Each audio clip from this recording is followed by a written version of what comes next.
true. When divinity is yours, then forgiveness is the healer that mends a broken heart and restores a broken dream.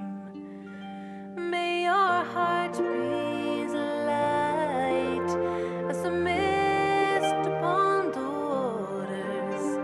May your eyes be as bright as a beacon in the dark. May your words be strong as the love that lies within them.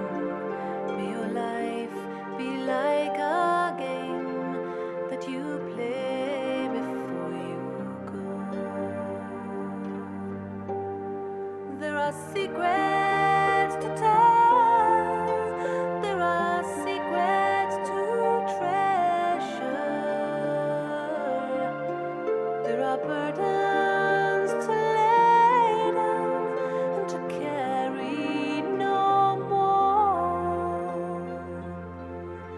There are messengers who come, who will guide you on your journey. If only you will listen, oh, if only you will hear. The old man is standing and he's waiting for your answer. Can you find the courage now, or will you be the slave of time? The cage bird, it sings of the blue skies and the sunshine, never realizes that the door is open wide. So believe in your goodness and shine through your darkness and face all your fears with a smile and a wave. All the tears that you have cried are now turning into diamonds, and every road you tread is a road that's paved with gold.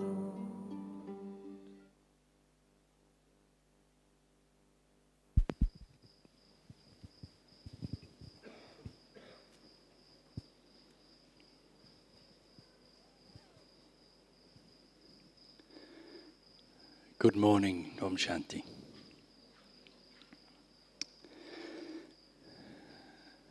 This morning we're delighted and I think blessed to have with us Sister Jayanti. I was thinking about how to introduce Sister Jayanti. She is, apart from being one of the key administrative heads of this institution, she also represents the Brahma Kumaris at a number of different forums, including, as you've heard yesterday, the United Nations climate change conferences and many other things. And I was trying to think where she's based. She's basically one of the true global citizens these days. I think she's based wherever she finds herself because she travels so widely. But amongst all those activities, she's made time to be with us today and tomorrow. So we're very grateful for that. Yesterday and earlier in the week, you've been hearing about the karma from Sister Shivani, and yesterday the drama and the cycle of time from Sister Manda. Sister Jayanti is going to help us today tie those things together. So we welcome you. Thank you, Jayanti Ben. Thank you, Frank. Om Shanti. I'm recognizing many friends and happy to meet all the new ones also. So very happy to be here with you.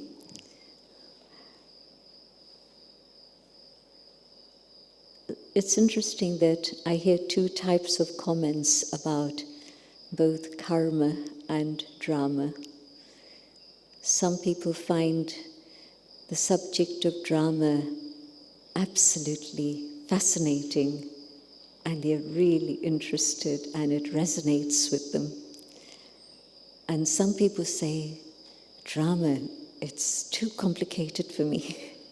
I don't want to go there. I don't want to think about a cycle that repeats eternally. And the same for karma.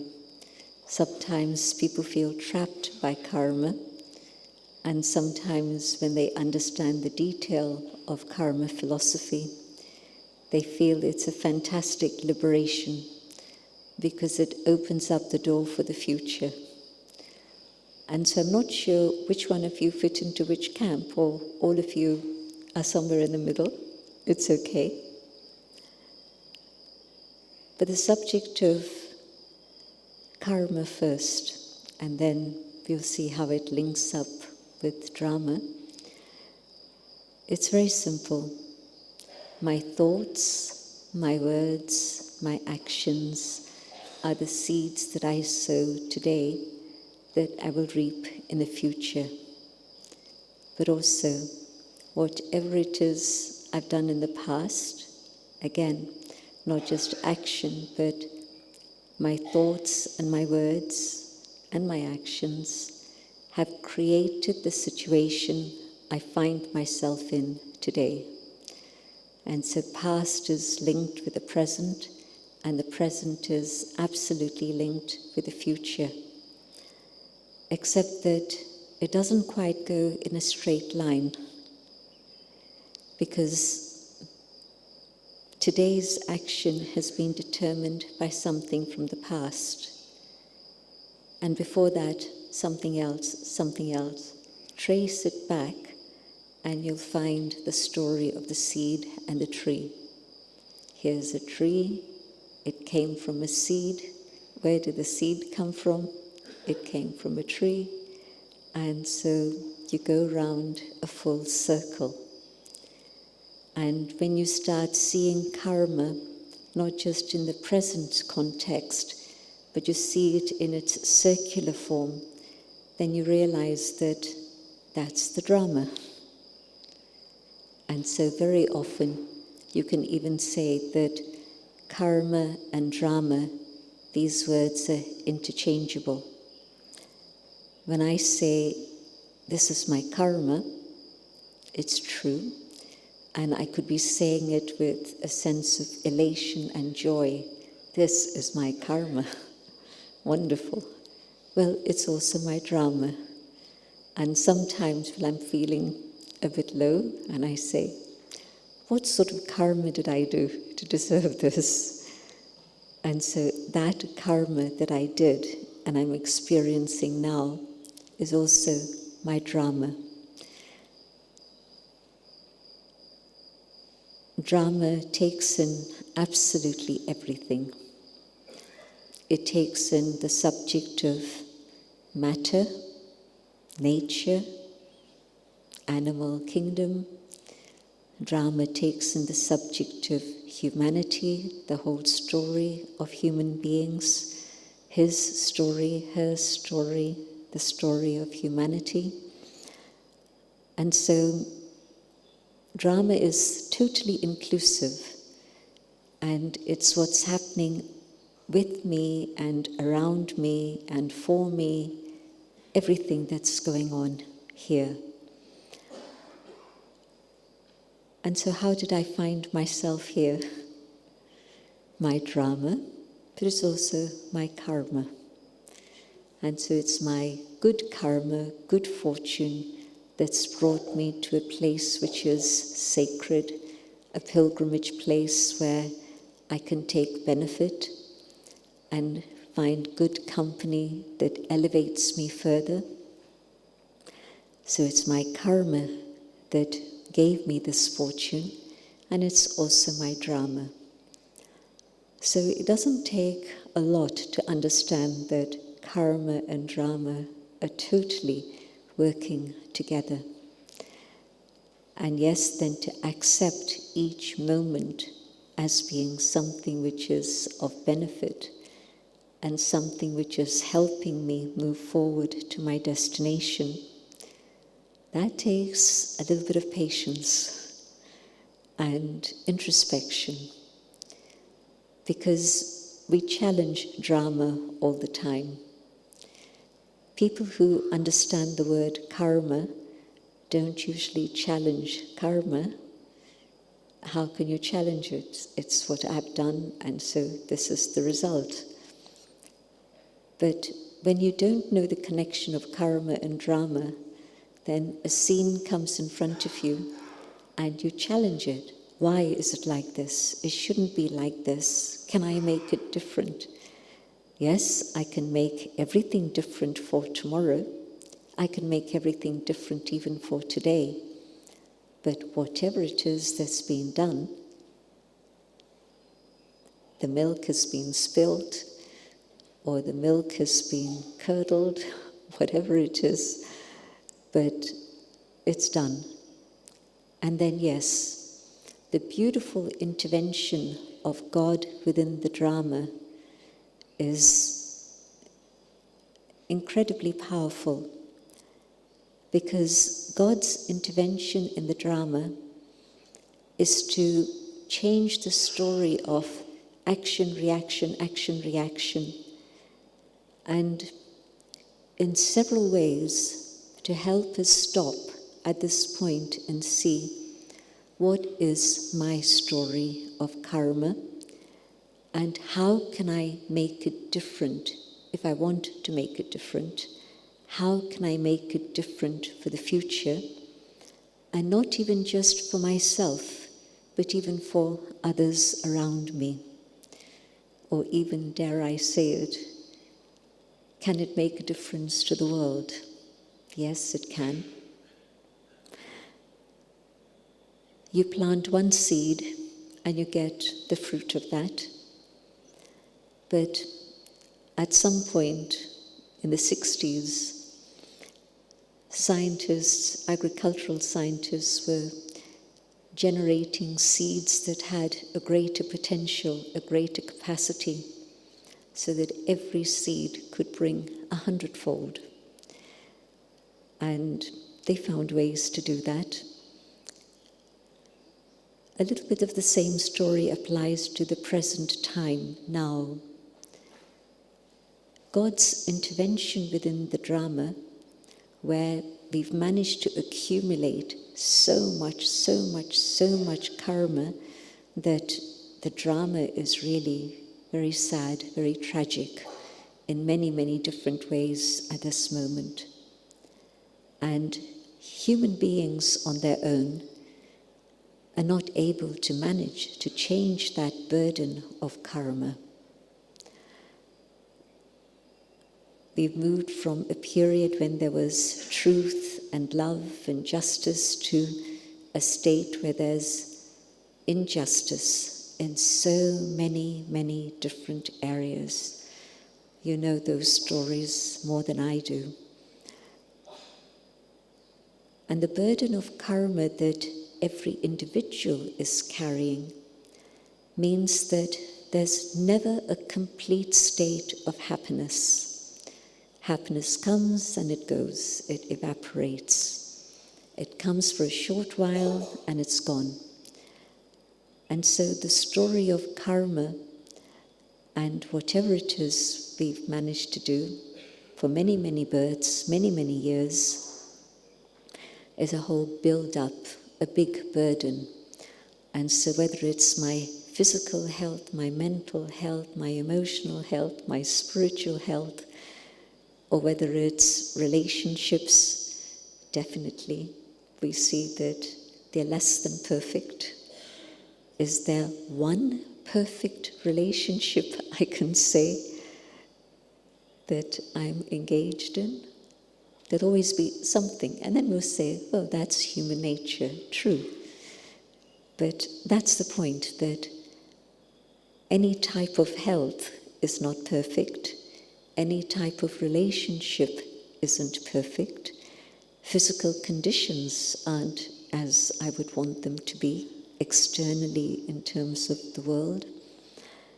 And so at the end of the cycle, the only one who can change the story of karma, for me personally, but also for the whole of humanity, is the divine. And the divine gives us understanding of what's going on, but more than the understanding, God teaches us yoga. How to have yoga with one, so that then we're able to, with the power of yoga, settle the accounts of the past without having to go through physical pain or emotional or any other type of pain in that settlement.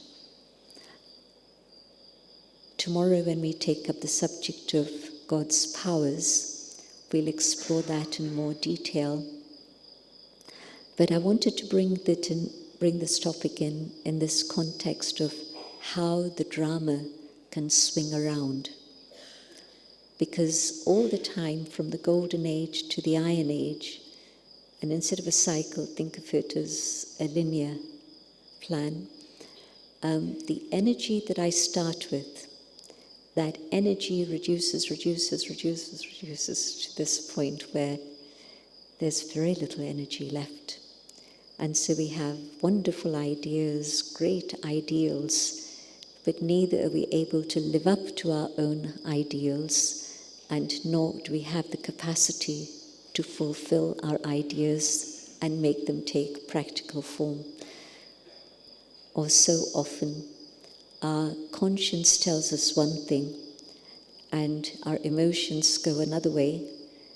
And instead of listening to the voice of conscience, because of the lack of power within, or the lack of purity within, we follow our emotions. So many different ways in which you can see that the inner battery has really come to the point of being almost totally discharged.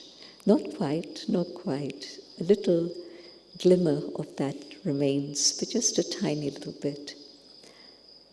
And so God's intervention is to recharge human souls and give them the power, the purity, to be able to settle all the karma of the past through yoga and good karma, but also swing the cycle around to the earlier state.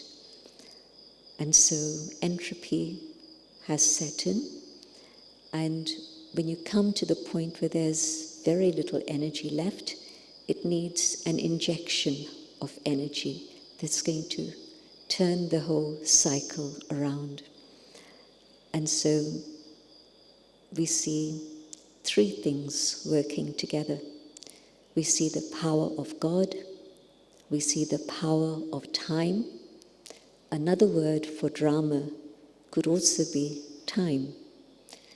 And so we see the power of time, and we see the power of human souls. Now, God manages to bring souls and time together into alignment. We are usually not so aligned. I'm here today, and I'm thinking, well, I wish I could have come here earlier, or why am I here today? I should be somewhere else. And so we don't understand the drama, we don't understand how time is working and how the seasons rhyme. They work absolutely in coordination. At the end of the cycle, the seasons don't work very well in coordination. But that's because of human intervention and interference. But otherwise, the normal cycle works absolutely in harmony. The birds know when it's time to go to their beds and sleep in their nests. The birds know when it's time to travel from Siberia to Rajasthan. How do they know? They know, and they come. And now all our satellites and all the communication systems that we love so much, that are beautiful and fantastic, but they're confusing the birds, they're confusing the bees, they're confusing the whole cycle of nature, and so everything's out of sync. But God comes to realign human souls with nature, with drama, with time, but first of all, align within themselves also, first step. And so my karma, when I'm in a state of soul consciousness, God consciousness, and not just for a moment, but in a very sustained way through the day, so that my actions reflect that yoga, then my karma is going to be of benefit for me and benefit for all around me. If my karma is something else, causing grief to me and grief to others around me, that's telling me that it's not good karma. It's not karma that's motivated by the energy from above. It's karma that's being motivated by the negativity that I'm still carrying within myself. That's causing me grief and grief to others also. And so if I keep reminding myself that I am the creator of my own drama, do you agree with that? Who agrees? It's good. The majority. And some of you are still thinking about it, which is fine. You still have a few days here, a couple of days, and then you have a long journey back home. So lots of time to reflect on all the things you've heard and haven't quite made sense of. Take your notebook on your plane with you and go through your notes, and there's lots of time to reflect. But yes, I am the creator of my own drama. It's beautiful to know this, because then there's no complaints and there's no blame. Otherwise, the state of human souls is that everything is somebody else's fault. Even a little child. How did the glass break? Well, it fell off. It moved with a will of its own, and it decided to fall off. Difficult for the child to say, yeah, I dropped it. But this is what they see adults do, shift the blame, and so children learn the same game. But when I understand karma and drama together, and I have that absolute understanding that I have created my drama as it is now, but I also have the opportunity and the fortune and the understanding and the power to create the future that I would like to have. Not just for myself, but for the world also. But yes, it begins with me.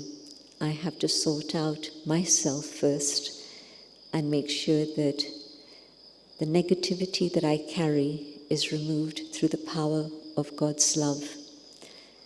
And yes, then whatever I do is filled with that, and that will be the future, a world of love. One of the time, drama, karma, but some of you would have had the fortune of meeting one of the dadis or another of the dadis. And if you met a daddy, you know who they were. If you don't know the word daddy, then you probably haven't met them. Who met one of the dadis? Some. why I mention them, when we use the word Dadi, it's in India the word Dadi usually means grandmother, or it means a very senior elder. But within the Brahma Kumaris, it refers very categorically to the souls who were the founding members of the Brahma Kumaris, those who came right at the very beginning when Brahma Baba started the organization, and they joined at that time. So they had the space of 14 years of intense meditation, 13 in what is today called Pakistan, in Karachi, and 1 year in Abu. And then, after 14 years of intense meditation, they went out first to India, all the corners, and then the rest of the world, sharing their experiences and their wisdom and their presence, most of all. And we would see the Dadis do absolutely everything they did with love. Whether it was meeting individuals, and position or background made no difference. The head of the organization, Dadi Prakash Mani, she would read the morning lesson in Om Shanti Bhavan. Have you visited Pandav Bhavan yet? No, you're doing that today. So Om Shanti Bhavan was the place where she would read the Murli. Prior to that, it was a much smaller space, but for many years it was Om Shanti Bhavan. And then she would come down the steps and she would sit in the courtyard. And we would usually come during the winter months or the cooler months from October through to April. And the sunshine in the morning is a sweet warmth. It's not a harsh sun. It's a very sweet warmth. And so she would sit in the courtyard in the sunshine, and it was open court. Whoever wanted to see her, whoever wanted to meet her, she was there, available for every single one. Now, being available is a sign of love. Dadi Janki, who lived in London with us for 40 years and then came back to resettle here, but also continued to travel abroad frequently, she would move from one building, Diamond House, to the next building, Global House, coming down the stairs and down to the courtyard where there'd be a car waiting to take her off here or there. She could have come down in the lifts and gone straight to the car. Or she could have just gone down to the underground car park and gone in 2 minutes, 3 minutes to the car. But she would allow 15 minutes to come from one building down to the next. And some of you would recall that scene. She would carry a little silver box in her hand, and it would be filled with peeled almonds, and she would be handing out those almonds to every single individual she met along the way. So sometimes a little box wasn't enough, so there'd be another sister with her carrying a bigger box. And it was a very sweet scene. And what was she doing? She was again just making herself available, just connecting with every person she met with that drishti, that vision of love. And so everything for them was an act of love, whether it was visiting the kitchen, visiting the construction site. This place was barren land, and now you see all the trees and the flowers and everything. The people who sold it to us said it was infertile, and that's why they wanted to sell it. So we took it, and we didn't intend to create orchards and gardens and things, but it was meant to be the academy for study. But after a couple of years, we experimented. The flowers and fruits and everything started to come up very naturally.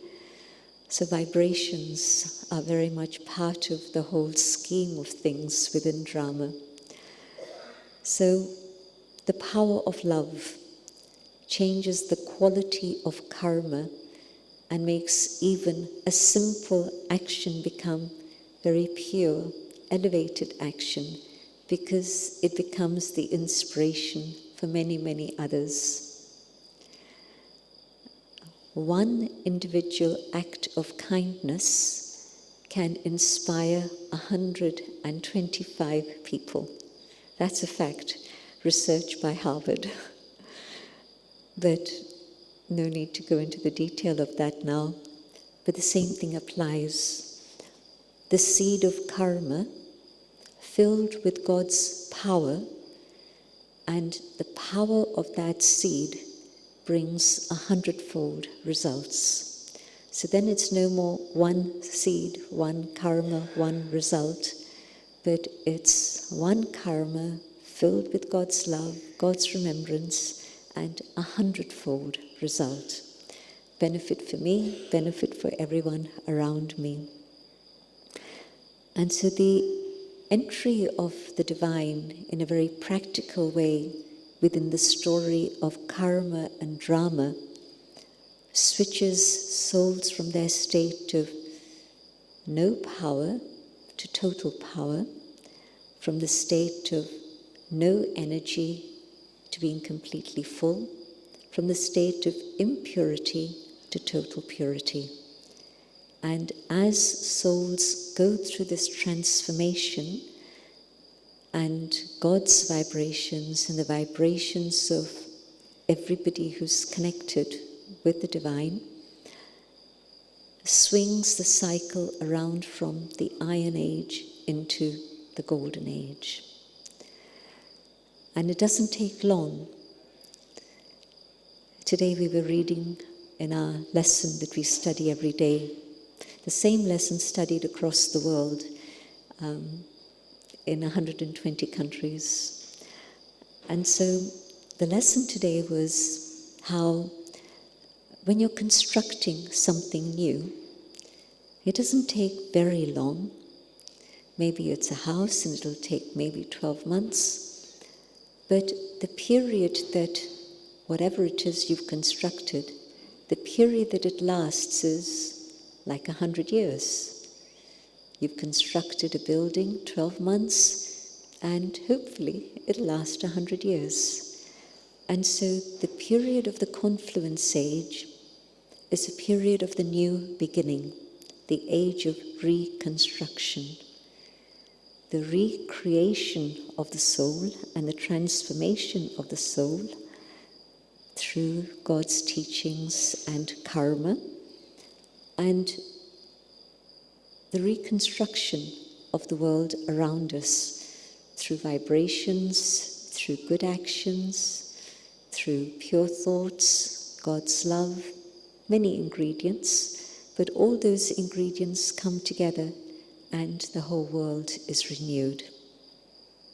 So comparatively speaking, thousands of years and only a very short space of time now, when we understand the secrets of karma, and we also understand the secrets of the drama.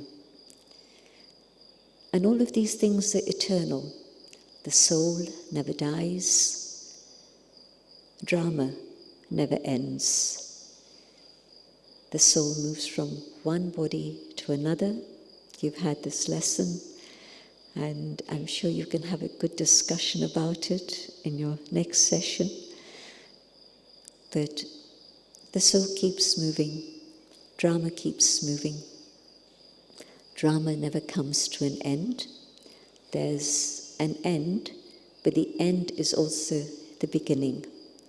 It's a cycle. And karma, again, takes us through a cycle.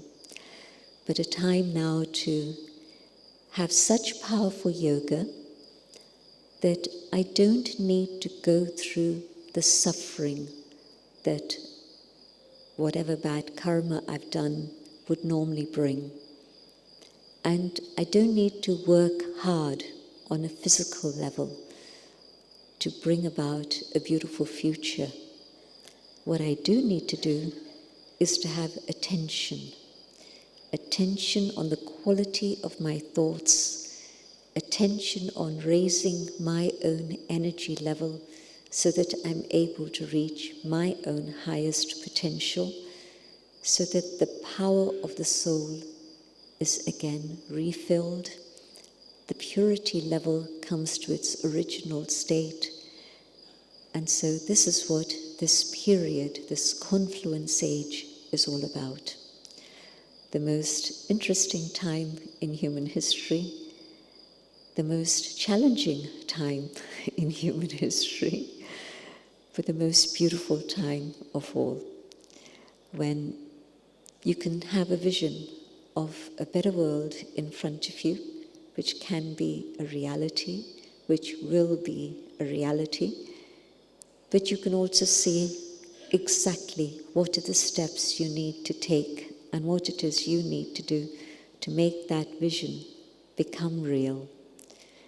And so karma, drama, working together hand in hand.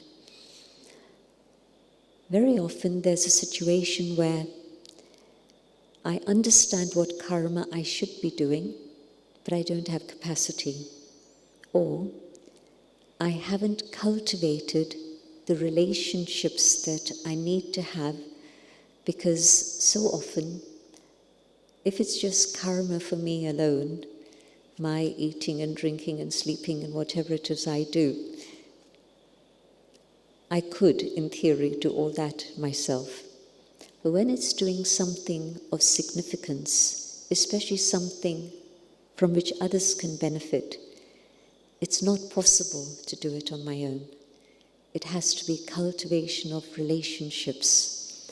And if I haven't given attention to that sort of karma, the karma of engaging with others, the karma of supporting others, the karma of giving cooperation when it's needed, then when I need cooperation, I look around and there's nobody helping, and I say, what happened? Well, I have to look at my past and see what happened. And not just look at the past, but okay, here I am, no cooperation. Can I do something about it? Yes, I can. Can I start giving cooperation? And if I start giving cooperation to this one, this one, this one, this one, not with that thought that, oh, I'm going to need their support further down the line, but just simply out of God's love. They're my family, they're on the same journey. Can I support them in some way or another? If I do this, then I'll find drama is also cooperating and supporting. But where I look at the drama and I challenge it and say, why are you like this? You shouldn't be like this. And I have anxiety or fear or disrespect for drama, non-acceptance of drama, then that again means that I'm digging a hole for myself. I'm letting that situation get worse and worse and worse instead of understanding how I can change it. But acceptance, and that doesn't mean just being passive and sitting back, but an inner state in which I understand there's significance behind everything that's going on. And so I accept the drama as it is today. And I begin to work with drama. If drama is giving me a signal, can I understand that signal and move in that direction?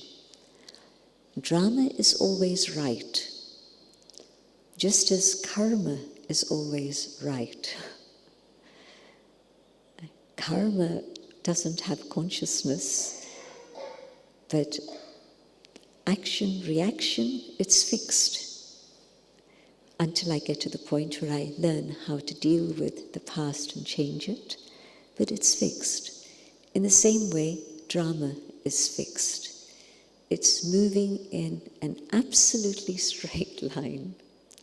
My mind is wanting to go here, And then I'm saying, well, why isn't drama supporting me? Well, drama is saying, go here. And I'm pushing, and I'm saying, no, I want to go there. And so there's a disconnect there that causes a lot of anxiety, a lot of frustration, maybe even anger and bitterness and harshness. And so I need to sort out something in here. I don't need to sort out the drama. Drama is doing what is right. But I need to sort out what's going on in here. And God's truth, God's wisdom, God's love gradually melts all my resistance. And I begin to say, with grace, with dignity, yes, I understand. And then I accept the drama. And once I've accepted the drama, and I take it a step further, can I make drama my friend? Just as I can make karma my friend, I can make my mind my friend. At the moment, for most of us, sometimes it is, sometimes it isn't. But I need to learn to make my mind my friend. I also need to learn to make drama my friend. And not just say, okay, hands up, I accept.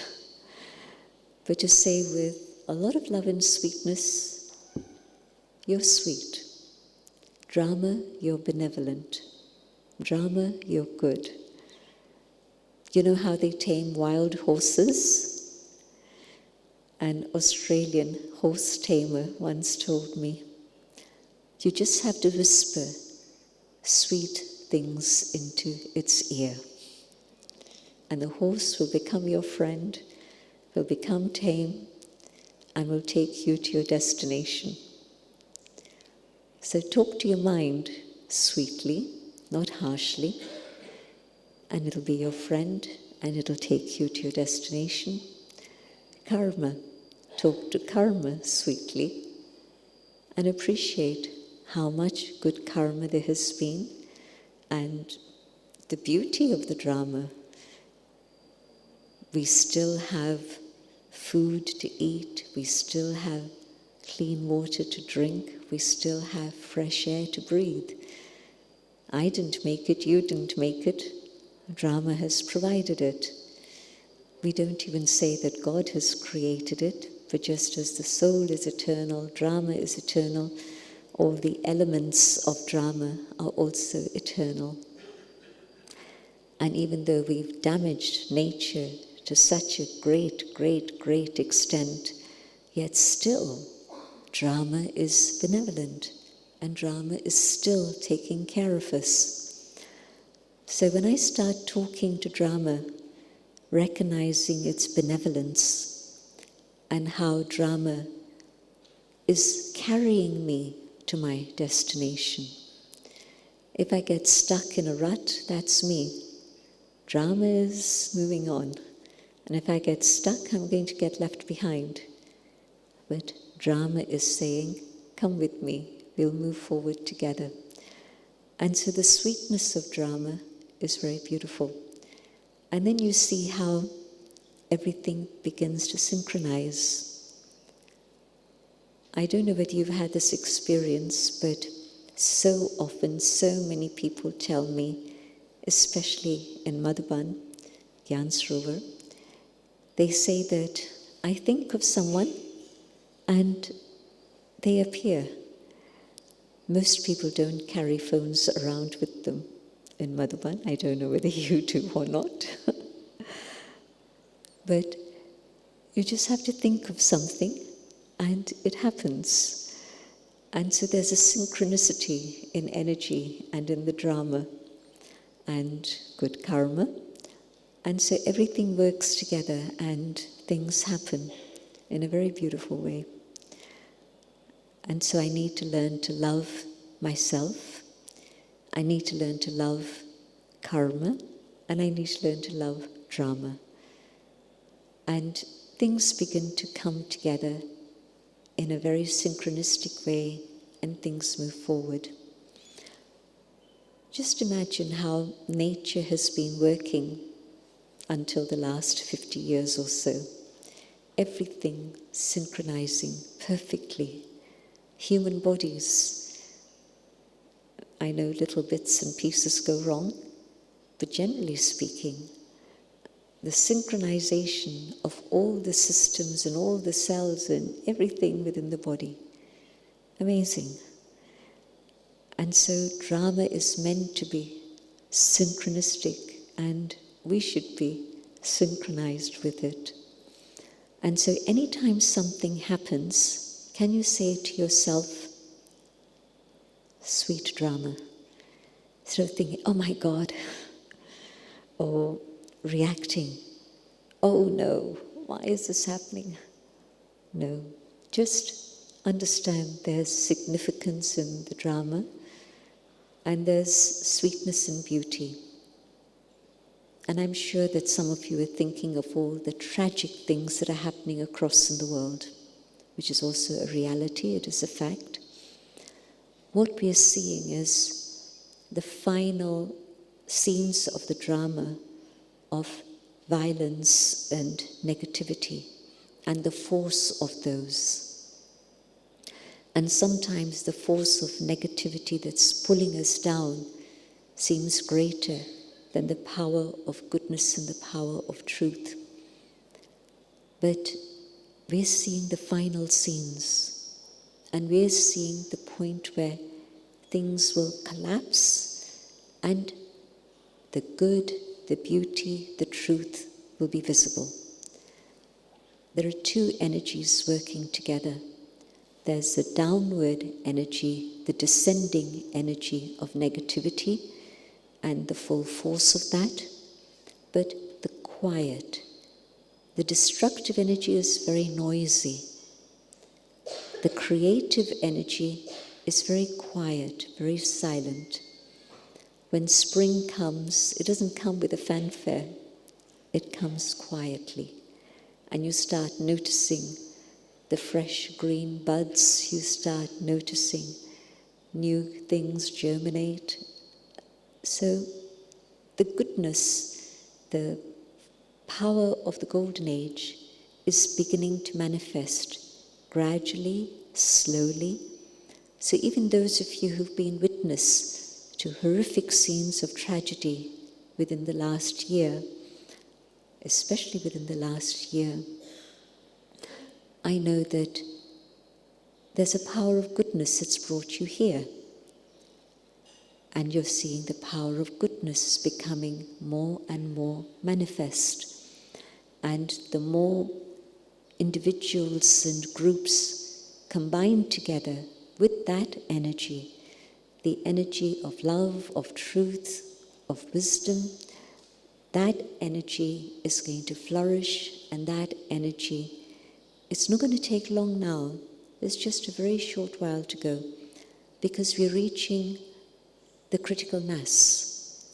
You know, when there's something that a majority believes in, and there's a new idea that comes, that new idea comes very gently, very softly, and it takes hold of a few people, and a group, a small group of committed individuals are able to bring about transformation in a positive direction. I'm paraphrasing Margaret Mead, but that was basically what she was saying. Whenever anything good has happened in the world, it hasn't been the majority who said this should happen, it's been a minority. But the commitment of that minority and the power of that minority reaches a critical mass, and it then becomes acceptable to the majority, and there's a change. I think we're very, very close to that point of critical mass at this moment. I don't need to describe the power of the descending energy, but yes, we can see the other energy also now more and more clearly. So this period of transformation is a time of paradoxes, it's a time of conflicting energies, but there's no question about it. If you have darkness, you don't fight the darkness, you bring in the light. One little candle brings light to the entire space. It doesn't fight with the darkness is dispelled. And so what each one of us is that soul that has light, and wherever you go, you can share that light with others around you. And if there's 2 of you, 5 of you, 10 of you, then the light becomes more and more intense and it spreads out everywhere. So I think that point of critical mass is now very, very close, where things will literally turn around. And that transformation from the old to the new will happen very fast. The movement towards it is slow, but the final change will be very quick. I know this from a very powerful individual who was our trance messenger. Again, I know some of you here in this part of the room knew her very well, Dadi Gulzar. She was at one point the chief of the organization also. But she came to the Brahma Kumaris when she was 9 years old, and then 7. She came when she was 7, and then when she was 9, she came with the mother to stay full-time in the ashram, and a soul who traveled many places across the world. And we asked her, Daddy, how long will it take for that final transition to happen? And she said it will happen in a flash. And it wasn't just with her own authority, because she was in so close communication with the divine. It struck a chord that that's how that change will happen. So karma, coming to the point where I know what I need to do today. I need to settle the karma of the past, not with suffering, but with the power of yoga. And I need to do a huge amount of good karma. Can I do everything that I do in the consciousness of soul and divine? Yes, it's possible. Yes, there'll be moments when you need to totally focus on whatever is your task in the world out there. But that done, go back again into soul consciousness. Come out, and the work that you need to do will be done in half the time, guarantee. Because you'll be focused, you'll be concentrated, you'll be able to get to the essence and do whatever you need to do. And you'll be able to get back again into your yogic state. Yoga, karma, karma, yoga. You'll move in and out of that very easily. And drama is definitely moving to the golden age. No question about it. The needle of time doesn't get stuck. We get stuck. Time doesn't get stuck. Every moment as it goes by is different. Everything is different. It's just my attitude that sometimes gets stuck. Everything else is changing. My body is changing, the atmosphere is changing, everything is changing. But I now have to learn to move step in step with drama, so that if drama says this, I say yes. Drama says this, I say yes. And I continue to use the power of drama to come to my own state of perfection. My effort is to be able to come to that state of total purity and that state of perfection in which all qualities are again absolutely visible within the soul and are manifest in the way I behave and do what I need to do. And drama, I just simply have to love it and say yes to it. I don't need to do anything about it. But whatever has happened in the past, what I do need to do is to say, okay, full stop. That's the end. No more. I'm not going to revisit it and go back to it. This happened, that happened, and the other happened. Full stop. Whatever did, it happened. But now, what do I want to do today? Then in that awareness, drama and karma are aligned together totally. What I'd like us to do for the next 10 minutes or so is to have a meditation in which we reflect deeply on this subject. I'll speak out my own thoughts as I reflect, and I'm sure you've been through this before, and you let your mind follow those ideas.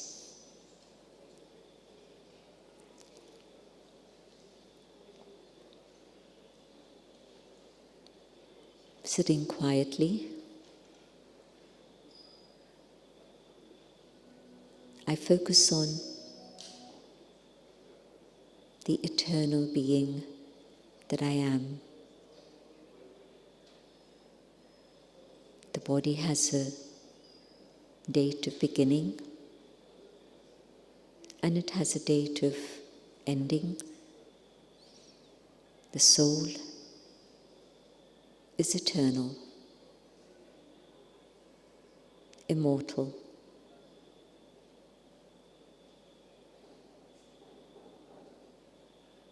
I step into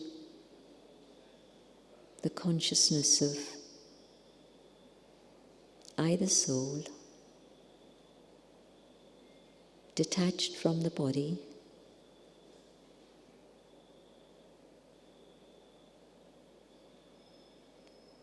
and I can feel the past stretching behind me and the future ahead of me.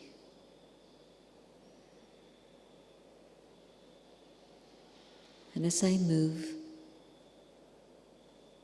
through the eternal cycle,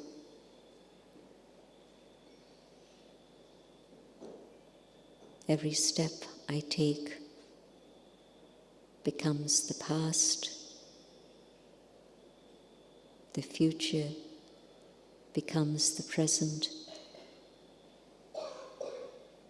and a new vista, a new future opens up in front of me.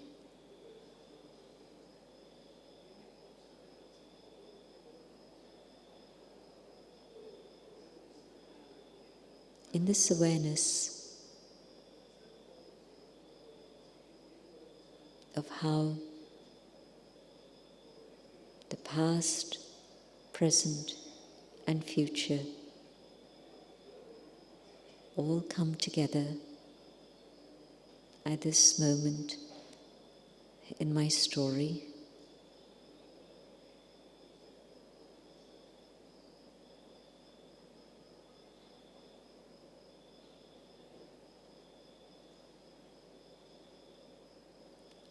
I don't just know that I'm a soul,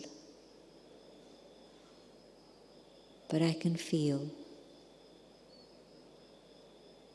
the eternity of the soul.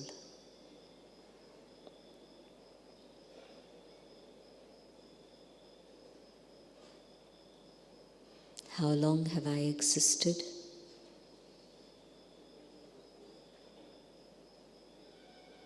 How long will I continue to exist?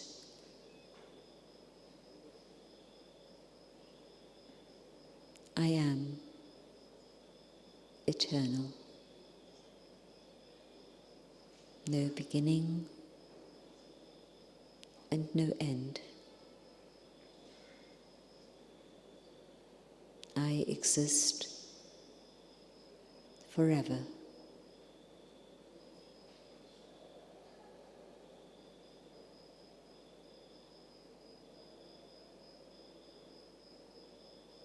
And in this awareness of the eternal soul,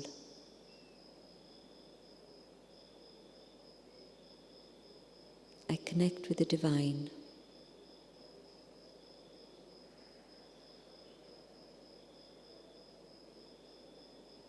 The being of love, of truth, of benevolence, the Supreme.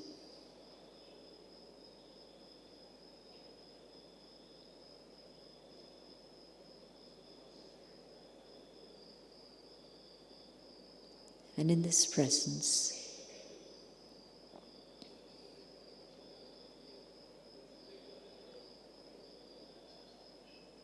my inner power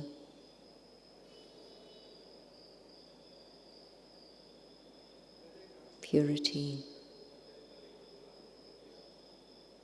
peace, and love are restored.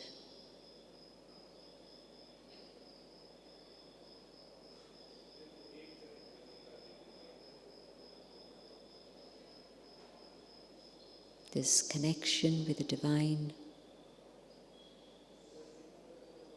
recharges the soul.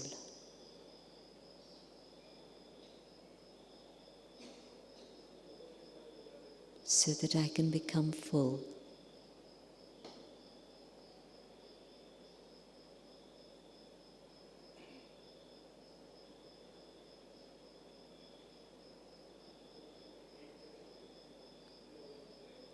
And with this fullness, I can reach my own highest potential.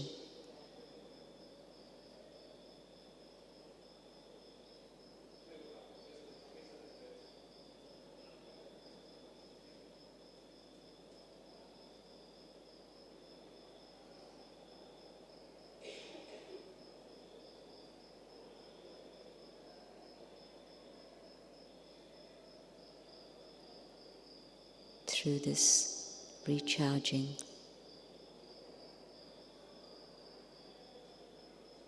I am transformed. I can let go of the things that are unnecessary,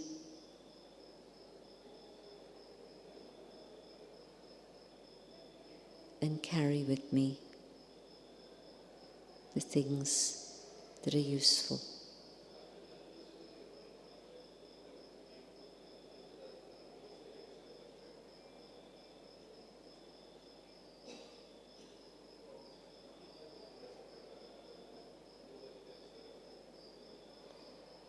Then I see many, many others of the human family also going through this process of transformation.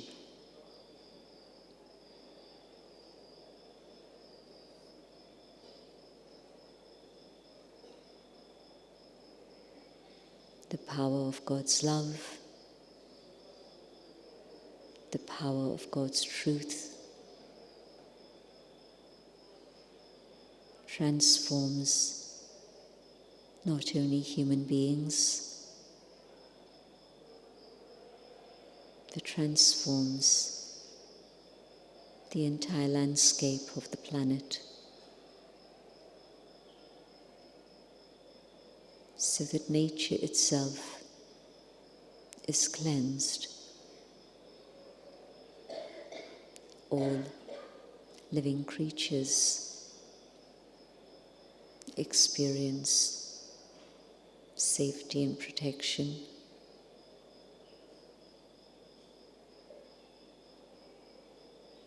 And the very elements of nature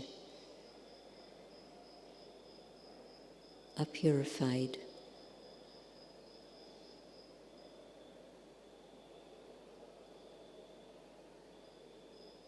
And nature is restored to its original state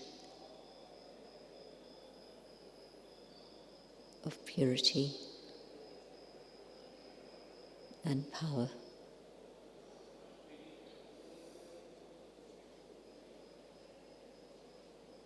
The entire planet is renewed with God's light.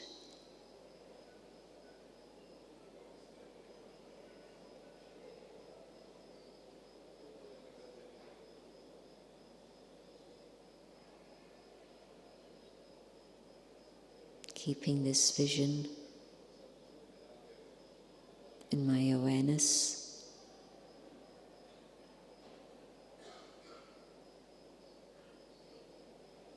I come back to the moment here and now.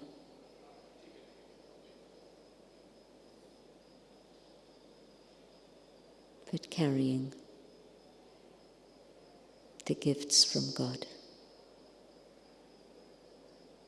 so that I use them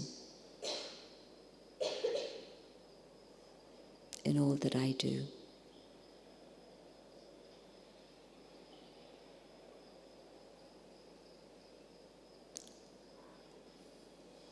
Om Shanti. Thank you.